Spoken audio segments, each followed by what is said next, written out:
So you see that 320 psi? And it's only, that's not the temperature, it's only like 68 degrees. Let me get this way out here. Get it over here, come on. Sorry, little plant. There we go, 67 degrees. My skin is off. Ah, 68, there we go. I thought it was 68 degrees. I have calibrated hairs on my arms. So, we got 339 psi. See that piece of paper right there? See that big piece of paper? That's a floor mat. I put it there on purpose.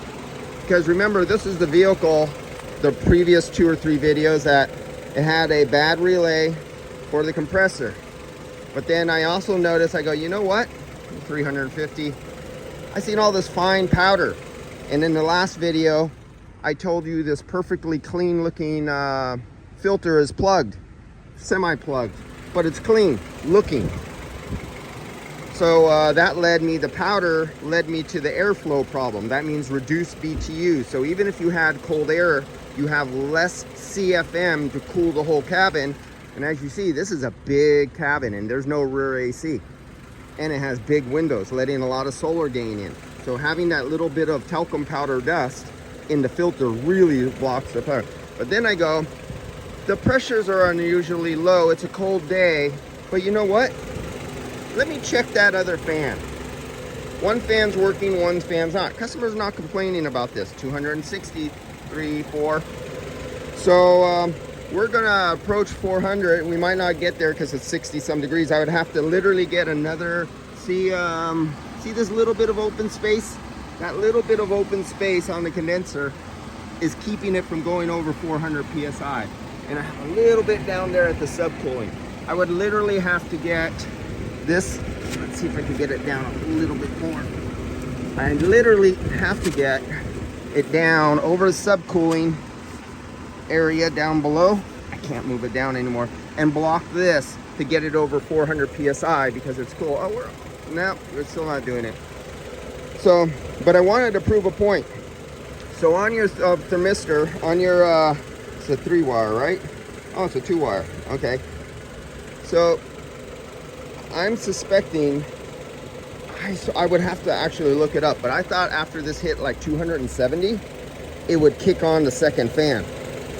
And it's not, so I have a little concern right there. Because it was a little high. And I also wanted to see, let's see, superheat. We're not looking at subcooling because my gauge is, my thing is messed up. But I am looking at superheat. Let's bring this flow back. Get that out of there. Let's see. 28, 29, 30, almost verging on 30.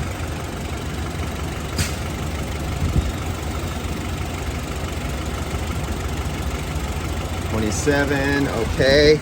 I'm looking at the superheat, CSH superheat.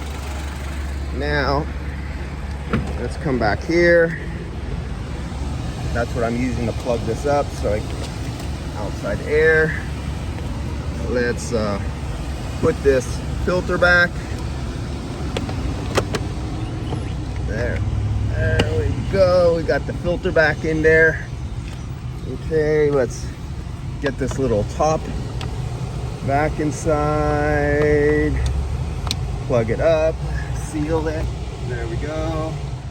Now, let's see if anything happened out here. Oh wow, look at the superheat. The superheat went down. And it's going down.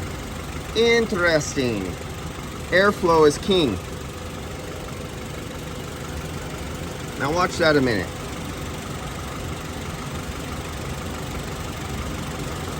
There's still a little bit up there. So even though I'm a little messed up because I believe I have one fan messed up, we have a semi-plugged filter which I could measure with the superheat because of the this fine talcum powder dust, that right there, that you can't see in the filter and it's almost white. All right, so we had multiple problems here. We have relay was out, that caused the compressor clutch not to come out. We have a dirty filter reducing CFM.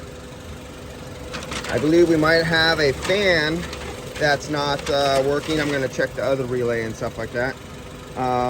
We have a fan not coming. The customer doesn't even know about because he's never had overheating, but it will make the high side go up. Stop and go traffic in the desert. He goes somewhere, he probably just came from Burning Man. In the desert, you go up to just below 400 and some PSI, you have poor AC performance. Less CFM from a plugged filter. We have multiple problems here. They're all easy, all experience, just to let you know this stuff. And knowing how the system operates. All right, guys, I'll see you later. Got to get to that fan.